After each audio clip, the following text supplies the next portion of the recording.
Saint le Seigneur, le Dieu tout-puissant, celui qui est, qui était et qui vient.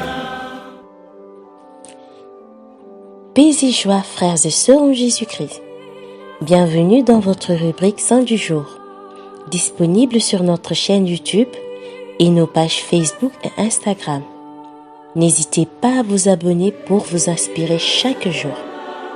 Aujourd'hui, inspirons-nous de Saint Romuald. Romuald II est né à Ravenne vers 952, d'une des plus illustres familles d'Italie. Sa jeunesse fut orageuse, mais bientôt la grâce qui le poursuivait triompha de ses résistances, et il racheta son passé par les plus effrayantes austérités. Après avoir vécu 7 ans dans un monastère de Saint-Benoît, il se sentit inspiré de mener la vie solitaire et alla habiter avec un saint homme qui lui faisait réciter chaque jour de mémoire tout le soutien. Quand il faisait quelques fautes, l'ermite, toujours armé d'une baguette, lui donnait un rude coup sur l'oreille gauche. Romuald souffrait patiemment. Cependant, un jour, s'apercevant qu'il perdait l'ouïe du côté gauche, il pria le rude vieillard de le frapper sur l'oreille droite. Quelle vertu! Bientôt, Romualdo devint le chef d'une foule de solitaires. Il réforma et fonda un grand nombre de monastères et établit enfin l'ordre des Camaldules. Dieu éprouva sa vertu par les terribles assauts du démon, qui lui demandait à quoi servaient tant de prières et de pénitences. Les victoires du saint rendaient son ennemi plus furieux, et plus d'une fois, il fut battu et foulé aux pieds par des esprits malins revêtus des formes les plus fantastiques. « Quoi ?» disait Romuald au démon, en se moquant de lui.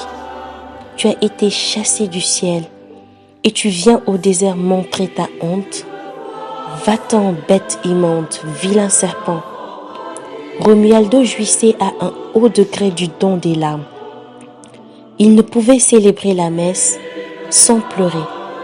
Et pendant son oraison, vaincu par l'émotion et ravi en extase, il s'écriait « Jésus, mon cher Jésus, ô doux miel, ineffable désir, délice des saints, suavité des anges. » Arrivé à une extrême vieillesse, il se nourrissait chaque jour avec une grande sobriété. Et pendant le carême, se contentait d'une écuelle de légumes à son unique repas.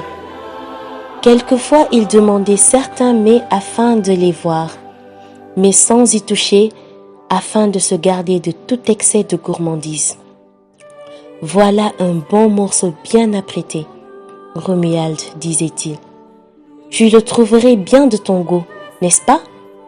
Eh bien, tu ne toucheras pas. Malgré ses austérités étonnantes, il mourut à un âge avancé. Saint Romuald nous rappelle qu'il n'est jamais trop tard pour changer de vie. Il nous enseigne que la prière et la pénitence sont les armes les plus efficaces contre la tentation. Ce Dieu à qui nous nous confions et offrons-nous rend toujours victorieux. Aujourd'hui, nous fêtons aussi Sainte Julienne Falconieri et Sainte Modeste Andlauer. Bonne fête à tous les homonymes. À demain pour de nouveaux saints. D'ici là, prions chez nous.